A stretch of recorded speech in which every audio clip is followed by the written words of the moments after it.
all know and we all respect and admire. And let me start by saying there's a famous psychologist by the name of Dr. Abraham Lowe. And Dr. Lowe's theory was, and he wrote a book on this, that you can't change people, but you can influence them. So when an instructor teaches a drum line, or when an instructor teaches a student, he's not trying to change that student. He's trying to influence them, okay?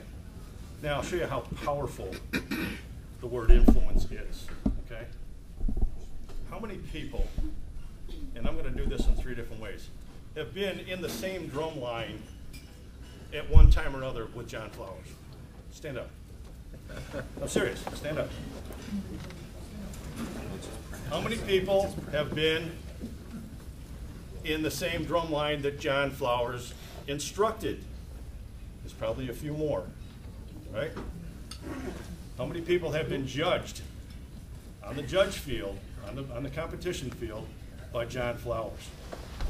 Okay. Now there's quite a few people standing, right? All right, have a seat. All right, quite a few, more than half the room. Okay. That's how powerful the word influence is. Look at how much influence this man has had on people's lives. A great drum instructor, a great drummer, a great writer, a great instructor, percussion arranger, etc. Known and respected literally throughout the world. He talked about people that he met earlier in his life today. And that's really kind of quite impressive. Now, seeing that I'm from the great state of New York, and I'm not from the great state of Pennsylvania, and seeing that there are people in this room who actually worked closer with John, it would not be appropriate for me alone to give this award to John, but it would be more appropriate to have someone come up and help me do this, who had more of a direct contact with John, who was directly involved in playing right next to him in certain corps, being in the same drum line, the same time, etc. So I'm going to ask Bill Mojica to come up and help me with this.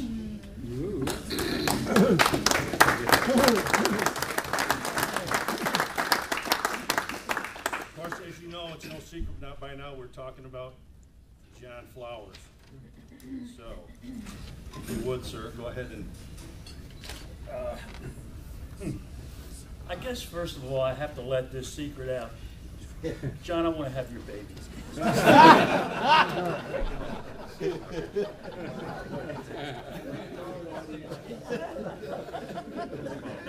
That can be deranged. We all do it now.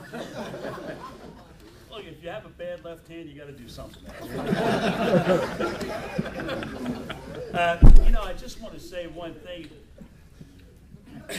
I was fortunate to meet John when I was a younger guy in 1958, and John taught the St. James Cadets. And you don't realize that you go through these life-changing events. So a few years later, John got me an audition in the Air Force Drum Corps. The point I'm trying to make is, because of that, I'm here now with all these wonderful players. Thank you. Thank you, John. Hey, John, it is my pleasure to bring you up here to present to you your lifetime membership in U.S.A.R.D. And with that, let's give him a well-deserved.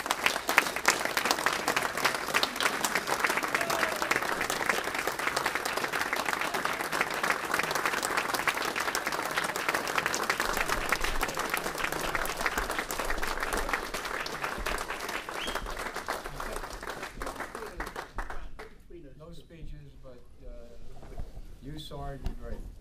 God bless you, John. Yeah, John, thank you. Stay up here and smile. You know, give me them guys. There you go. Charlie. That's it. Good pose. Good pose.